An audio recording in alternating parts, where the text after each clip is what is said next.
دینه سوا بیا د تیمم مسئله رسی. تیمم کې څه کله یو انسان دی څه هغه مسائل څه هغه رسالو کې د لیکلي شوي دي، یا مرض واجه دی، یا مثال پرس کا ډیر زیات مثال پرس کا سړی دی څه وبو سره هغه نشي کوی، وضو نشي کوی، غسل نشي کوی پرس کا، یا داسې وخت دی څه هغه وخت کې وخت ډیر کم دی، وضو نشي کوی، غسل نشي کوی، نو هغه شیو پوره هغه مسایلو پوره تیمم کېدلی شي. تیمم صرف طریقه مو ښیو، انور کوم وګده مسایل دي هغه خپله رسالې کې شته دي، نو هغه په کار د انسان پوښتنه وکړي. تیمم کې څه شی واجب دي؟ تیمم کېدلی شي څه شي باندې شي؟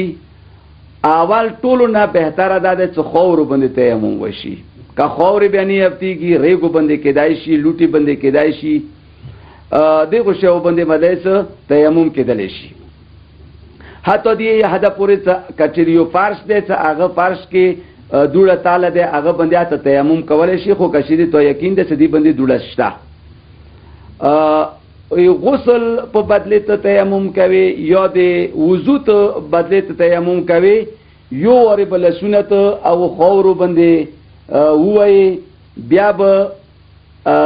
خو مخکې د دې نه څه مثال پاس که ته تیمم کوي چې ته د ګوتې دی مثال پاس کوي، یا چې ته ګړی دی هغه به ته داسې مدی څه لاس نه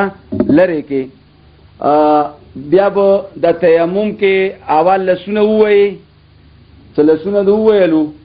نو بیا به دا خویلی دی یو مثال پرس که ممالکه دا دی، دا به لرې کې بیا به لاسونه دا شی ونیسي، داسې ګوتې پر شانې نه، ګوتې بلکل یو ځای نږدې دا شی به ونیسي، بلکل د کوم ځای نه څه مدی چې دا ویښته د ټنډې ویښته دي اندې ځای باندې به مدی څه ته دا ځایونه کېږدوي، دا ځایونه به کېږدوي. نو دا ځایونه څه کله تو داسې کېږدولو نو دا به دا شی راشي، دا ښه مزه دا داسې څه راشي نو دا به بلکل دا ټنډه ټوله صحیح ماسه شي.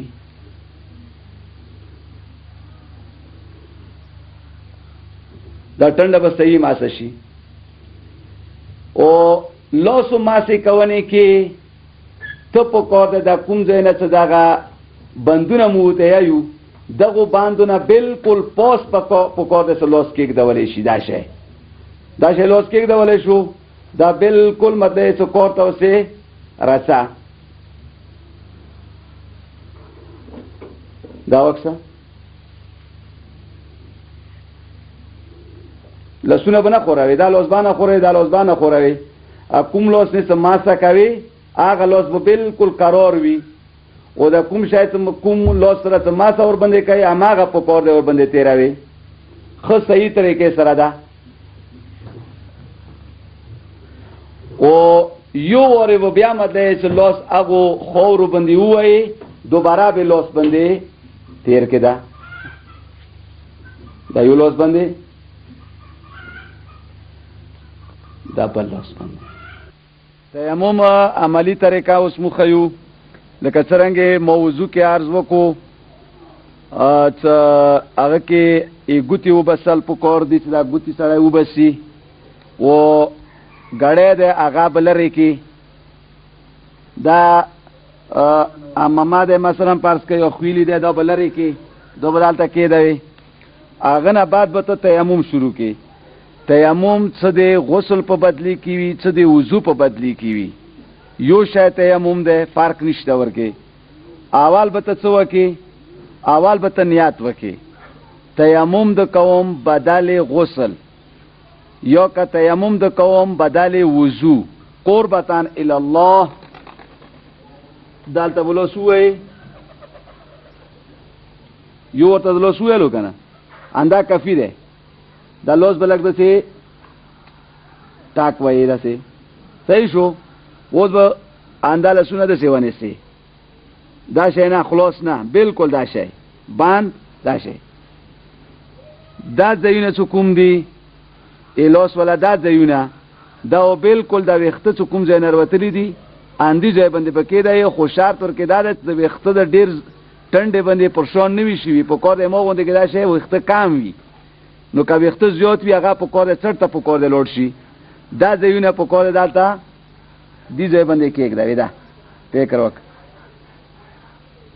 ټنډه پکار دی ماسه شي دا اوس زه رسوم هیڅ ضرورت نشته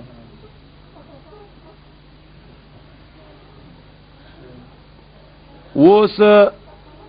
کیڼ به خایلوس خیلو سره به کیڼ ماسه کېږي دا باندې څه فکر وکړه دا کوم کلایي دی که نه کلایي څه ورته وایي دې ځای نه به پوس لوس کېږدوي لاندې نه پوس به داسې کېدوي بلکل دا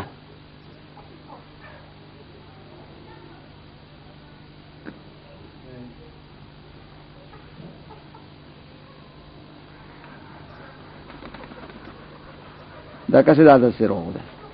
صحیح شو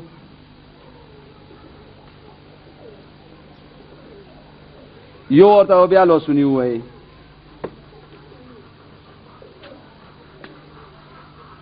سار نه بیا دوباره لوس ضرورت نشته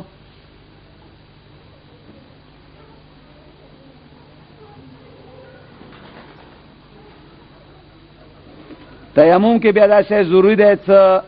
دغه مسلې باندې پوه شو څو خوروي کوم ځای کې ښه خبره ده چې اول خوري باندې تیمم وشي که خوره نه وي ریګونه پکار دی که بیا مثال پس که ریګ نشته لوټه دی هغه باندې کېدای شي فرش دی چې هغه باندې خوره تاله دی پیږي چې ردی باندې خوره ګر شته نو هغه څه لغونته کې ځای وټو پوي چې هغه باندې خوره څرګنده شي خوشای ورکړای چې هغه نجس نه وي نو هغه باندې ته تیمم کېدلی شي